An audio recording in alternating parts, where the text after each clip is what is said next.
Hello, my name is Daniel, and this is the Engineering Success Podcast, episode 74. Whew. Wow, has it been a year? It's been a good year. So I just got my notification of my 1 year work anniversary at my employer, and man, has it been a busy year, fulfilling year. Great move for me in my career. I actually did an episode, I think it's episode 70, detailing and kind of talking about what it was like for me to change my job, and we're only on episode 74 right now. So that was a year ago. So is it really only been 4 episodes in the last year? I find that hard to believe. No, it's been more than that. Okay, now I have to figure it out.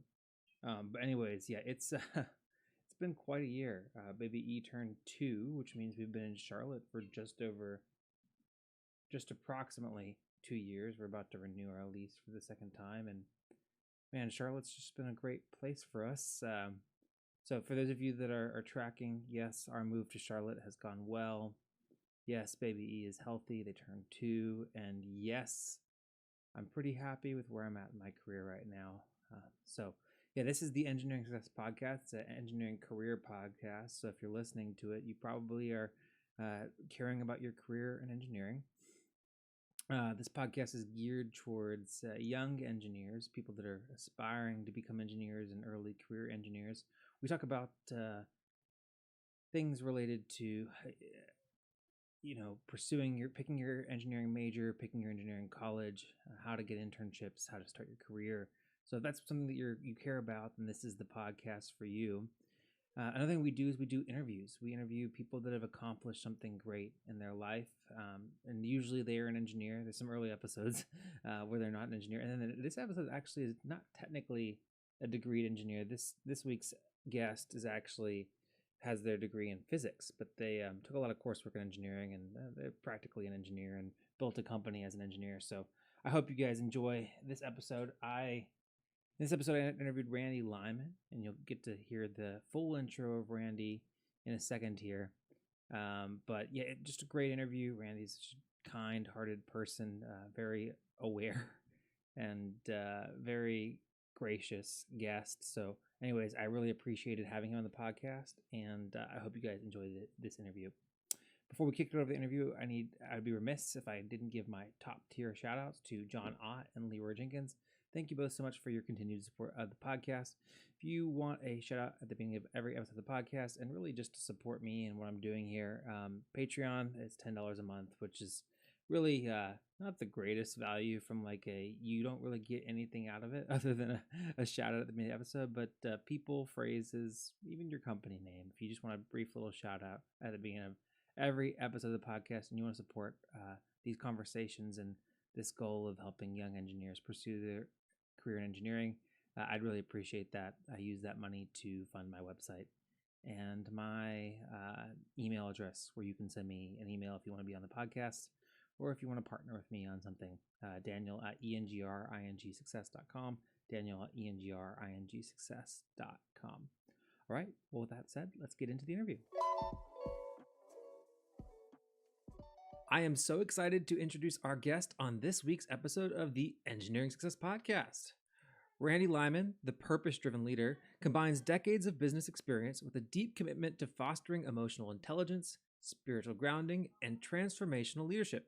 His area of expertise is leading from a place of strength through vulnerability, creating cultures where authenticity and emotional connection drive high performance. His book, The Third Element, which released this March, makes these complex concepts accessible and actionable. It reveals the missing piece in manifestation that most people overlook: the emotions. Randy teaches how unhealed emotional patterns can secretly shape our reality and how to transform them into a powerful tool for attracting abundance and fulfillment. His own pivotal moment came after achieving material success, but recognizing the emotional disconnection and stress that limited both his potential and his team's. This awakening led him to focus on emotional awareness and belonging, which became the catalyst for dramatic business growth and renewed purpose, which we're going to talk about today. Today, Randy shares his principles with individuals and organizations seeking clarity, connection, and authentic transformation. His teachings equip others to harness emotional intelligence, build meaningful relationships, and turn inner healing into outward success. And I am so excited that I've gotten to make a relationship with Randy, and him and I had a intro call before this, and I'm so excited for this interview. So without any further ado, which there was plenty of ado in that long intro that I gave there, Randy, how are you doing today? Doing great, Daniel. Good to be here with you today. Yeah, man, I really enjoyed our intro conversation, and one of the things that that came out in that is maybe makes you a little bit unique from the majority of my guests is that you actually are not a degreed engineer. You studied physics. Is that correct? Yes, I got like a concentration in mechanical engineering. I was missing one or two classes from getting the minor, but I started in mechanical engineering and I wanted to learn more about programming and circuitry. Couldn't get into electronics, the electrical engineering, couldn't get into the computer science department. Both were impacted. So somebody said, go sign up for physics. And I did. I got in because almost nobody wants to study physics. And it was fantastic. Yeah. And I actually do run into a fair number of people that maybe have gotten a physics degree and they want to work in the engineering field, or they're thinking about getting a physics degree. What would you say about people that are interested in pursuing engineering careers but want to study physics or have a degree in physics? Get your undergraduate in physics, and then Okay. you've got a solid background for a graduate degree in any of the engineering fields. Yeah. Awesome. So you would recommend that they go ahead and go into graduate school, a lot of them that get their physics degree? So Daniel, in response to your question, can somebody start off with a bachelor's degree, an undergraduate degree in physics, and then either go into an engineering career out into the field or go on to an advanced degree in engineering? And my answer is absolutely yes. And, and the reason is engineering classes, typically in upper division, are about applying physics to specific applications, whether it be hydraulics or structure or whatever it might be. It's about applying the physics. And so when somebody learns the physics to the deeper degree they do with a concentration of bachelor's in physics, then they have a more familiarity with the physics that's being applied in the engineering situation. So my belief through what I've experienced and what friends have experienced is the bachelor's degree is a great place to start. Now, for me, it was a little different. The first year and a half, I was studying mechanical engineering. So while I was taking my prerequisite courses for the advanced physics classes for the upper division, I studied metallurgy. That helped me out a lot. I studied manufacturing processes. I took mechanical drafting, and then I had access to the laboratory when computer aided design was first coming out in 1981 or 82. And I got a chance to teach myself CAD back in the old days. And so those exposures to and those classes for the engineering really helped me in the future because I wasn't going to teach myself metallurgy, and I did learn manufacturing processes through some friends. But we always have the opportunity when we get a physics degree to take engineering classes. We don't have to finish up in 4 years. Now, I'm a little slow. I took some extra classes. I took statistics, for example, for fun, and speaking class for fun. And so it took me 5.5 years to get my 4 year degree because I mixed some other classes in there. But I'm really happy with the path I took, and it served me well. And if I would have just focused on electrical engineering or civil or mechanical, I would have been better equipped for one of those particular fields. But I Yeah. believe that the bachelor's degree gave me what I needed to move into any of those fields had I chosen to. If somebody is studying mechanical or electrical or civil engineering or programming, any of those studies, then they're already equipped to learn whatever else they need to learn. In the modern world, Yeah. intelligent people have so much information available. We have information available to us, and we can always keep learning. It's not just about our degree. In school, we get our degree. It shows that we're willing to make the commitment and we have the discipline to learn and jump through the hoops that the universities ask us to jump through. But what we come out of there with is a better understanding of working with people, of deadlines, and what we're capable of. Now that we know what we're capable of after graduating, even just with a bachelor's in any of those areas, then we come out with the ability to learn more. And if we have the open-mindedness approach, the approach of, hey, I can learn whatever I need to learn, then in today's world, we can find enough information, whether we're learning it on YouTube or we go buy some actual college textbooks and teach ourselves. Wherever we start, we're not limited to that. There's so many opportunities. Yeah. No, you're right. I think that one of the most valuable things that I got out of my degree program was that learning how to think and how to be a good team member, and in the context of being an engineer. And then I applied those in my internships. I think you also had an internship yourself during your experience. What was that like for you whenever you got into your first internship? What'd you learn about yourself? Well, okay, the first year I worked in a quality assurance department. The youngest guy in the department was 54. These are guys that had worked through the Polaris missile program in the 1960s, and they were called back in the 1980s when the Polaris submarines and missiles were sold off to the British. So these guys had very little ego. One guy in the department was a dick, but for the most part, the 7 or 8 guys, other 8 guys, they were great. And these people were knowledgeable and they were helpful and easy to work with. And they told me what they needed done. They told me where the resources were, and they let me do my job. And it was a lot of fun. And it was a great summer, great 3 months, 3.5 months, whatever that was. And the next year I went back and they put me in a department that I didn't necessarily want to be in, but it was the perfect experience for me. It was a gift because this was a different quality assurance department, and it was managed by somebody who was promoted there to get him out of the way. He was not competent, and the department was full of young egos between 25 and 35. And I didn't get along with any of them except one who was a technician. He wasn't necessarily an engineer. And so I did my programming work and did some engineering work and such. But I ended up working with this X-ray technician, helping him learn how to be a better X-ray technician based on the physics that I knew and the math that I knew and my mechanical engineering background. So I enjoyed working with this individual to help him progress in his career. But the politics and the bureaucracy in that department was awful. And that's what I needed to really force me out of my garage, out into a commercial building to take my own business seriously. Yeah. So you are an entrepreneur. You have your own business, and if I remember correctly, you had started your own business while you were in college. Is that correct? Yes, I started in 1982 with $600. I started in my garage. And the first summer I almost starved, but I made it through.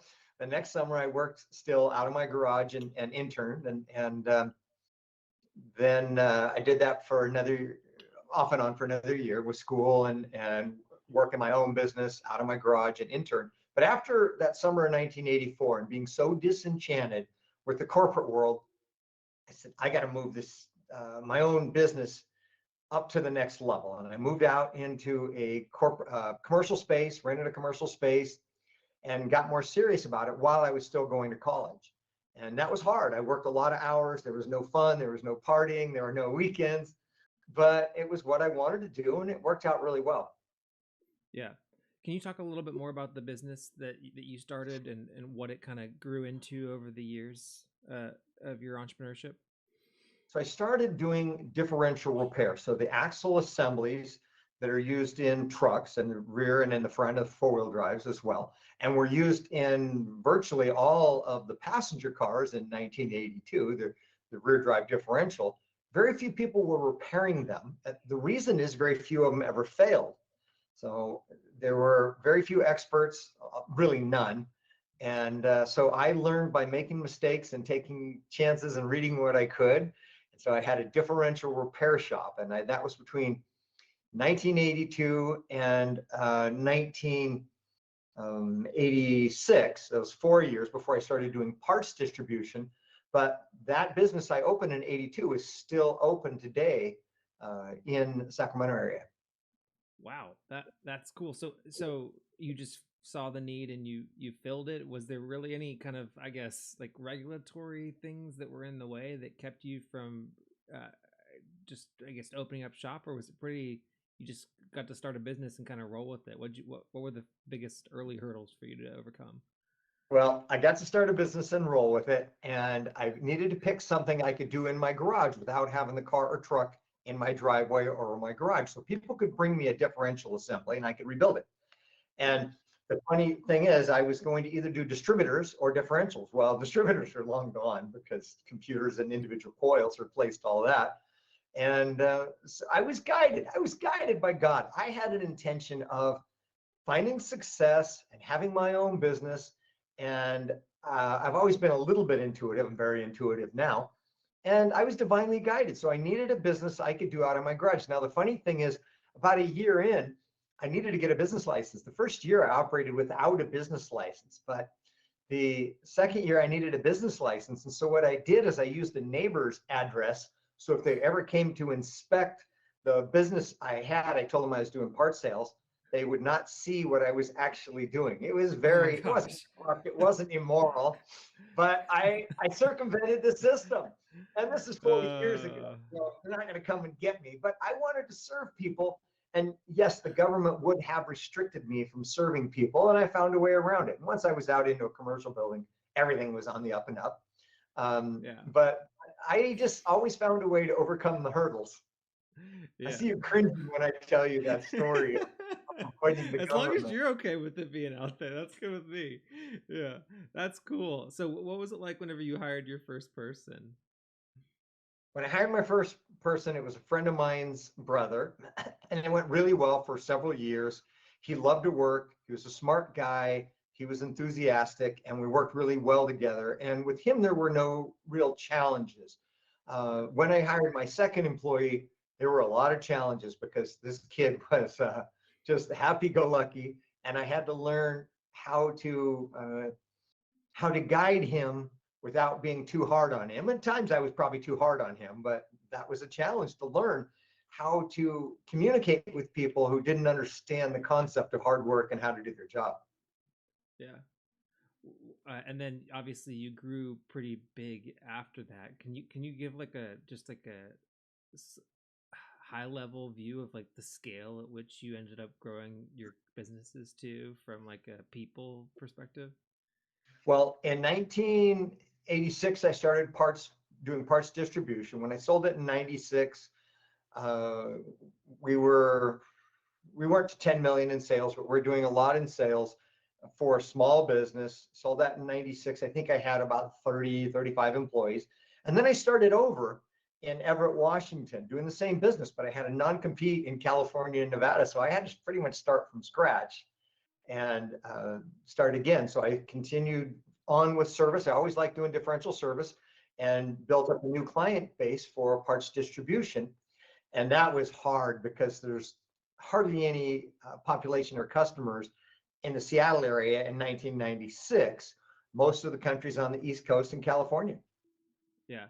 And at some point in time you had to do an expansion, right? So what that was this, I think that was the Seattle location, right? What did you learn from having going from location 1 to location 2 in your business?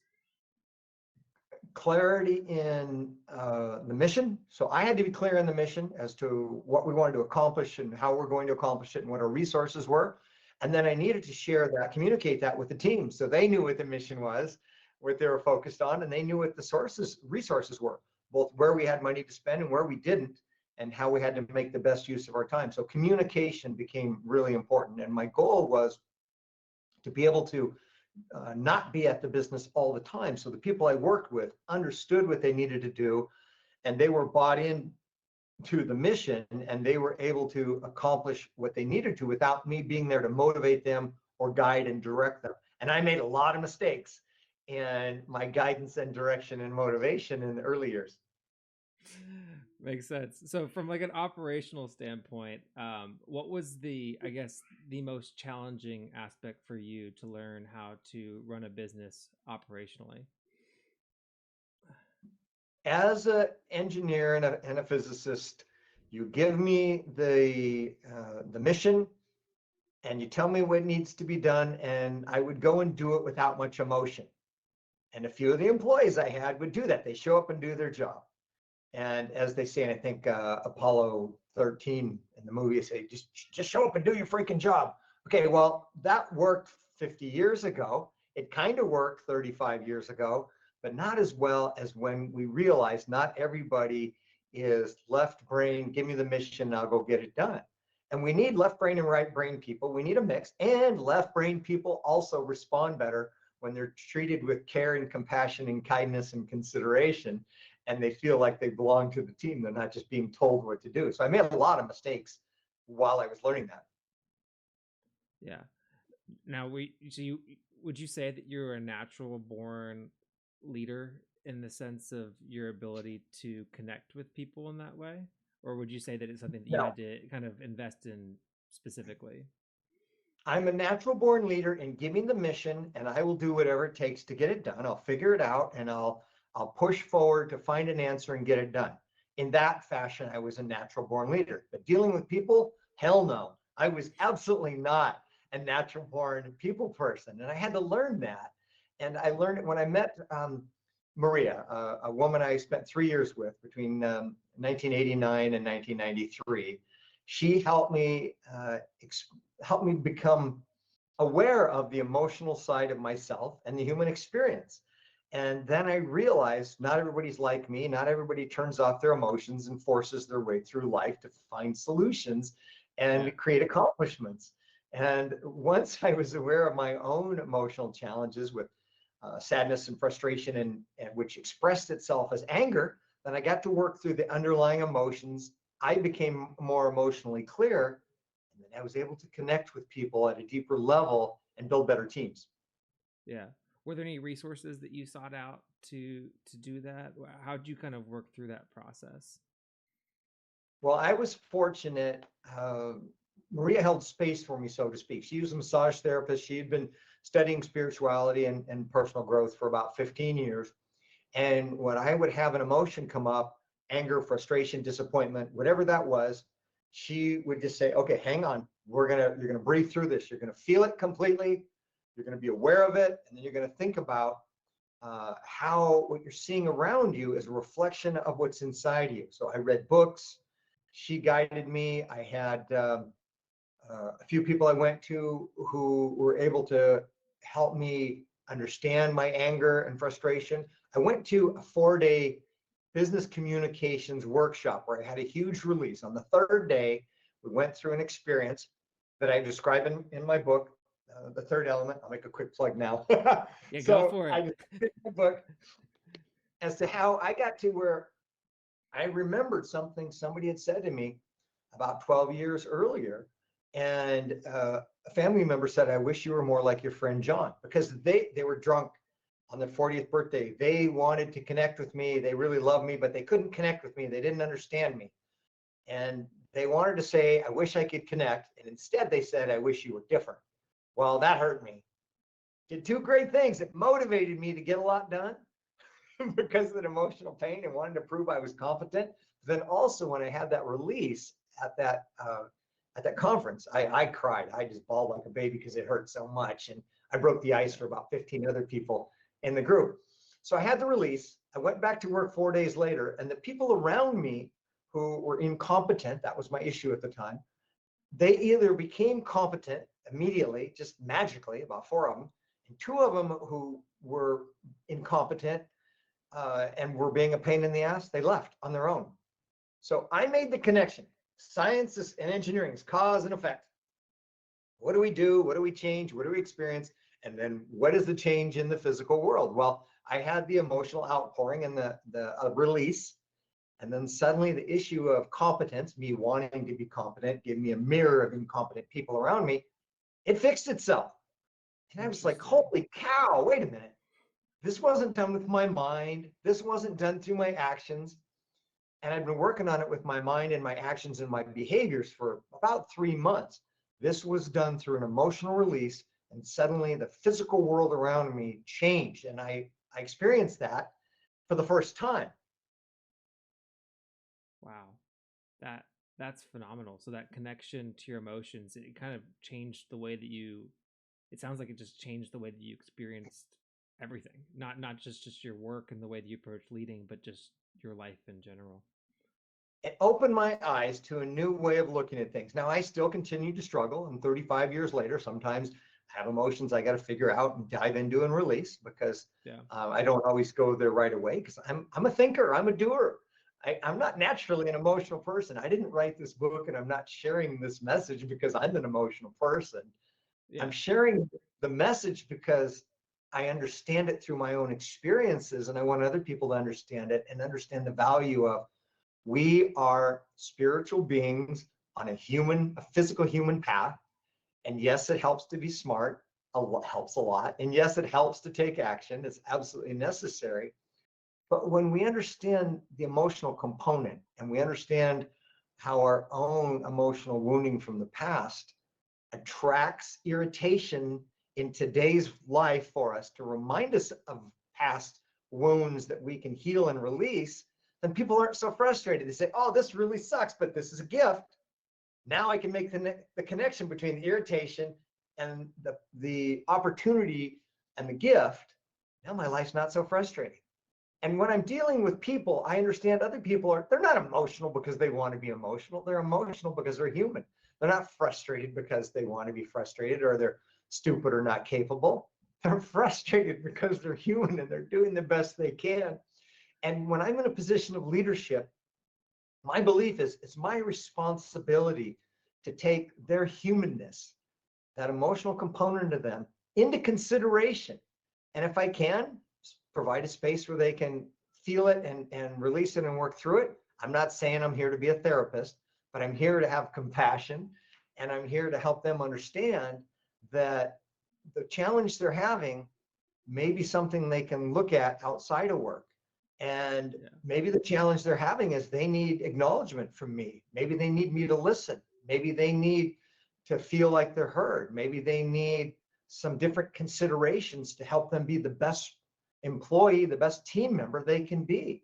But if I just take the position I took 40 years ago and said, go back to work, get it done, I'm not giving them the opportunity to be the best they can, which means I'm cheating my team and I'm cheating myself. When we all can show up and be our true selves at every level, mentally, physically, and emotionally available. I'm not saying outpouring of emotion is what makes us more effective. I'm saying being aware of our emotions and considerate of other people's emotions.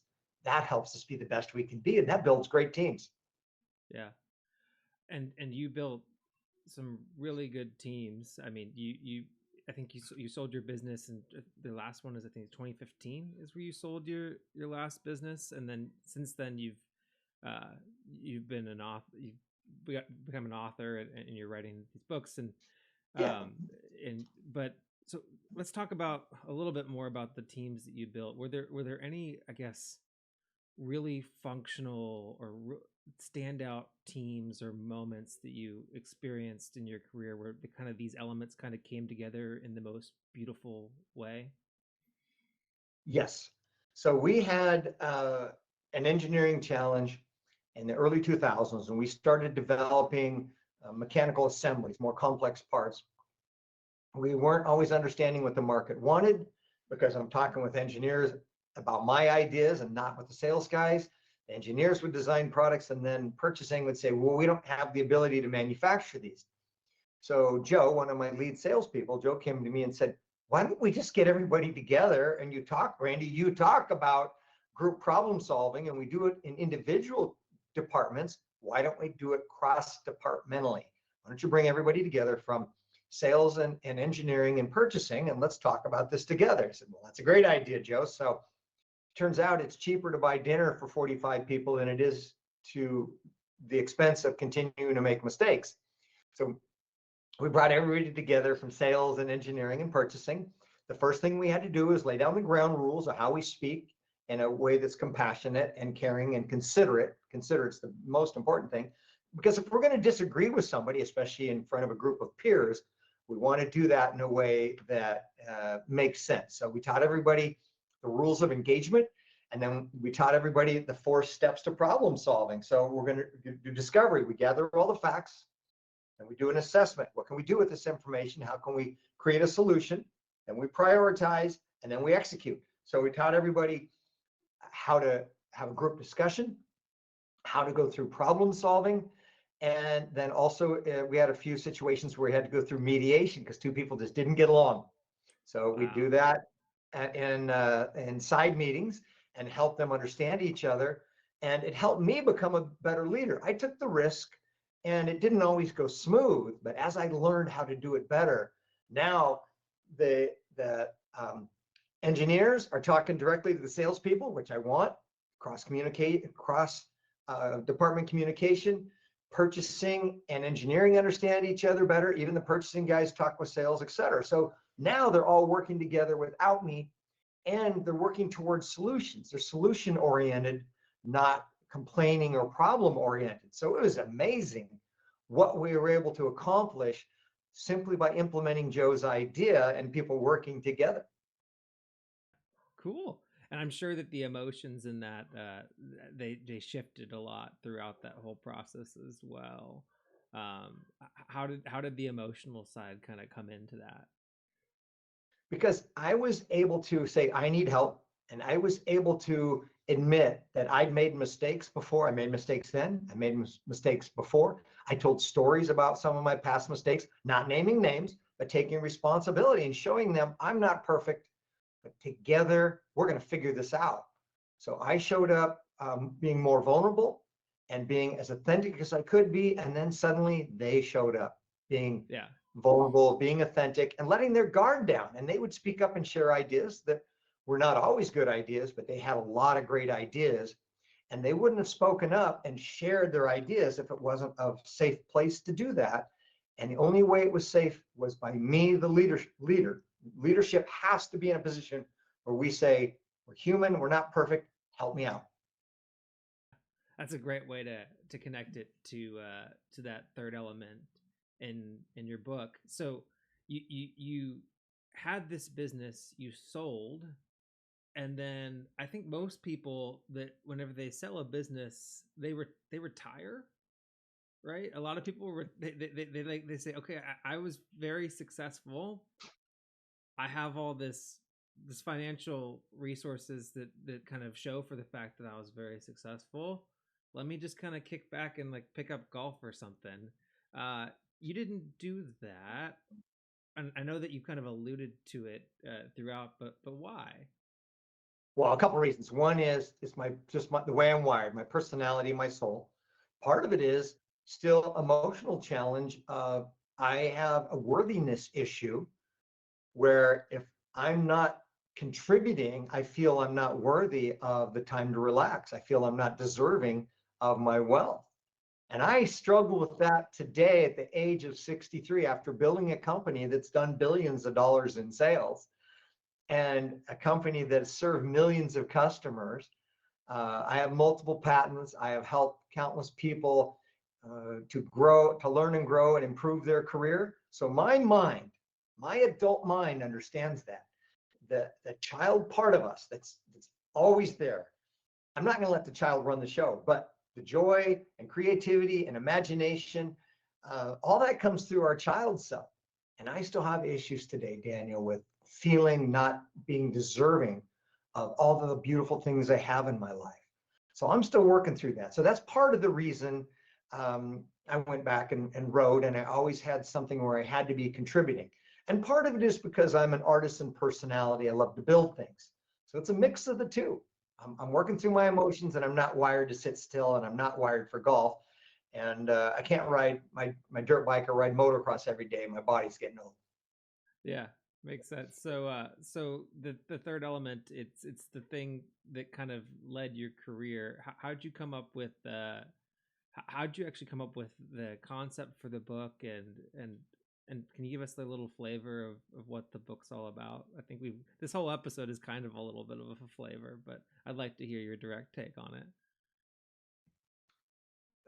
So 30 plus years ago, when I figured out how emotions interact with the law of attraction to create situations to remind us of our emotional wounding, when I figured that out like 33 years ago. I would go to events, speakers, whether Wayne Dyer or Louise Hay or motivational speakers, and I would see them talk about our thoughts and the law of attraction. And I was like, no, no, no, it's emotions too. And nobody would listen. So I said, okay, someday I'm going to write a book. Well, 4.5 years ago, finally, I sat down and wrote the book. It took 2 years to write it, and it was all left brain. It was all facts. And a friend of mine wrote it and said, Randy, this is boring. This needs to be a story. So I hired an editor who gave me some guidance, and I went back and wrote it again. And I made it about my personal story. I made it a lot more interesting, and so it's an easy read now. So I wrote this because I want people to understand there's hope in life. By taking charge of our thoughts, our actions, and more importantly, the third element, the third category, or what I call the third element, our emotions, we can find clarity, we can find success, we can find better relationships, we can find better health, we can find financial success. And I wrote it because nobody else has really articulated this, and other people are starting to now, but I wanted to put it in form that an engineer or a scientist or a business person can pick up the book and say, oh, this makes sense right here in chapter 6. What you write about makes sense to me. And I understand what you're saying. And now I can incorporate this into my life. I can evolve and I can show up as a better leader. Yeah. And I think that, my audience, I do have a lot of early career and aspiring engineers, but I think it's applicable for people at all stages in their career. I think learning how good leaders function and how to be a good leader is applicable to everyone. Would you agree to that? Yes, and the only way we can be a good leader is to show up as clear as possible without our personal baggage. And yes, we can be intelligent and we can force down our emotions and push those aside. But people feel us. If I walk into a group of, say, my shipping department, they feel me. If I walk into a boardroom, board of directors, they feel me. If I have fears, worries, concerns at any level emotionally, I can push them down, but people still sense that. And then I don't show up focused on the job at hand. I'm pushing aside my emotions, and it takes energy to push those emotions aside. So they're going to be there. They're bigger than time and space. I also explain that clearly in the book. And if somebody is to a place where they understand emotions aren't bad, they just are, and we have the opportunity to work with them proactively so they don't create chaos in our life, then people will be more willing to go down that path and find clarity and show up as a leader who is more clear, who is more calm, who is more confident. Yeah. Man, so many questions spinning in the back of my head. Do you think that I have anecdotally, and we didn't even talk about this at all in the previous, this might be coming out of left field, and maybe I'll have to edit it out if you don't like the question. Ask me whatever you like. All right. So generally, stereotypically, I have heard that men especially struggle with dealing with how they manage emotions. And there's a lot of, also stereotypically to that, there's also stereotypes about women and how women deal with emotions and how that impacts leadership. So I guess looking at both sides of that very stereotypical coin, um, how is how would you think a man or a woman would kind of come into reading your book and kind of approach the emotional side of leadership? I don't even know what I just asked. This is a fantastic question. Now let me answer you. Let me interrupt you, Danielle, if I may. Yeah. This is a beautiful question. This is a really important question. And I'd love to spend an hour and a half on it later, on a different episode. But right now, I'd like to say, as men, our natural take on the world is we're here to protect and provide. Those are masculine traits. Yeah. And we live in a world that is still primarily based on action, and that is a masculine trait. Now, if you go back 40 years ago, if you go back to 60 years ago when I was growing up, if men showed any feminine traits, intuition, compassion, caring, any expressing of their emotions, even if we're expressing love to somebody we care about, we were belittled and ridiculed, and we were told to put our emotions aside. That's the way the world was years ago. Now, today, as a leader, as a man, I'm still expected to push my emotions down and show up and think and do without feeling. And that's stereotypical what we're expected to be and do as men. Now, the reality is I can be caring and compassionate and intuitive and be comfortable with my emotions, be comfortable with other people's emotions, and even express my emotions in an adult manner and still be respected as a masculine man who's here to lead. Now, do I have to be masculine to lead? Not necessarily, but taking a leadership position is a masculine trait. And on the other hand, a woman can show up and take on the masculine trait of action and leadership, and she can take on masculine traits and take action from a masculine position and still be a beautiful feminine woman. So we're not just masculine or feminine. We are human beings who can be balanced and experience the masculine without giving up our femininity, and experience the feminine without giving up our masculinity. And when we understand we don't have to be one or the other, then it just takes all the stress away. Oh my God, if I show emotion, then I'm not going to be respected. And the funny thing is, when I learned to share my genuine emotion with my team, when I cared, when I was concerned, and I did it from a place of calm, they said, holy cow, Randy is confident enough to be emotionally expressive and available, and he's not shaken. He's still solid, he's still intelligent, and he's still here to guide and protect us as the leader. And when I did that, I was respected more. And that's what's so ironic about this. Yeah. Yeah. Well, I didn't know where I was going with that, but I like where we got. And man, wouldn't it be nice if just everybody really just cared about how the leaders in their company and the people that they worked with, just how they showed up, just holistically and emotionally, and what was gendered at this or that was not as important as just the availability and the competence and the emotional I don't know, emotional competence along with Well, the technical and emotional leadership competence. Yeah. fluidity.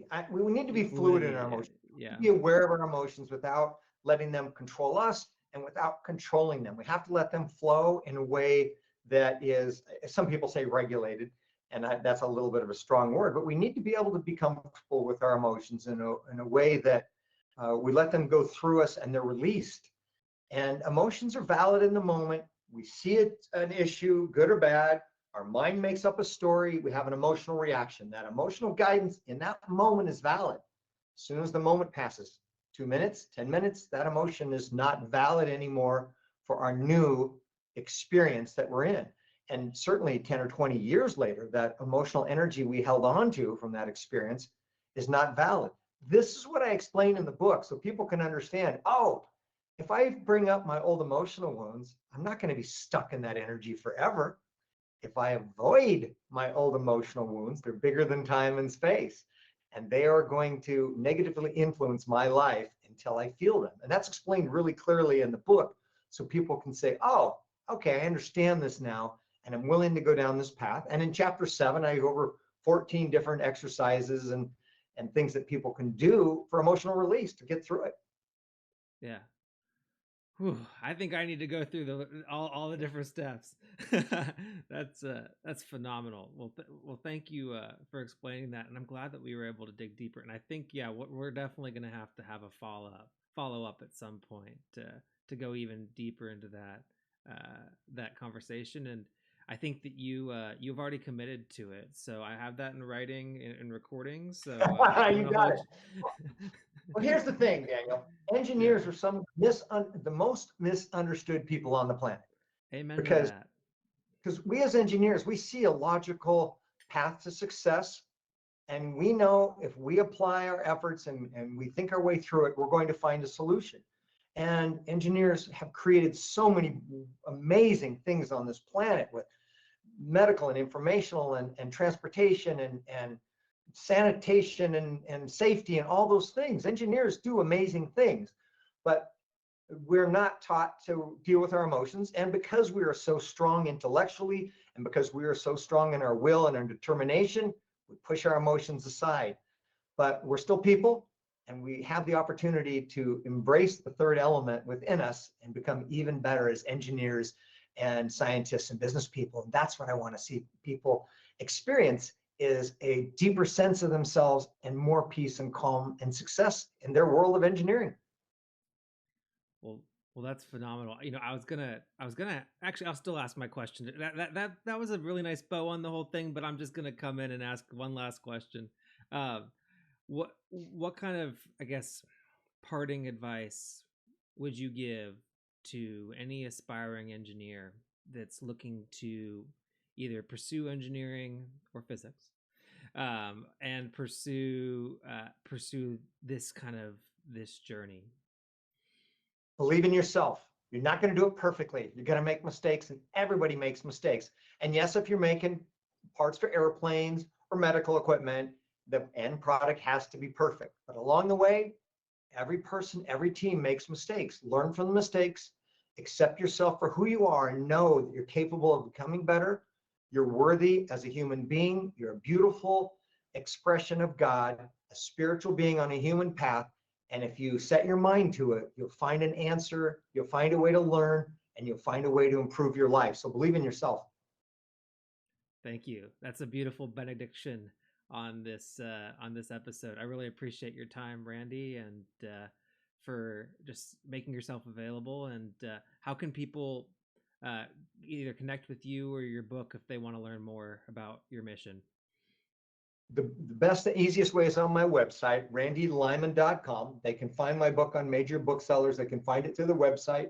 We have pre-offers on the website, a list of books that have worked for me, practitioners I interact with, and opportunity to follow me on social media or through our online community through my website, randylyman.com. Perfect. And then do you have an Instagram handle that I can plug as well? At I am Randy Lyman. Perfect. All right. Well, thank you, Randy. You guys can find him at I am Randy Lyman, and you can buy his book where books are sold. Thank you, Randy. I appreciate your time today. It's a lot of fun. Thanks, Daniel. Well, guys, I hope you guys enjoyed that interview as much as I enjoyed filming it. Thank you again to Randy for hopping by on the podcast, and for Bailey for making a cameo appearance. If you guys are watching on the video format, you get to see my little cat. But yeah, thank you so much for listening. Send the episode to somebody if you think that the conversation was interesting. Share the podcast, subscribe, like, comment. All that engagement really helps me out.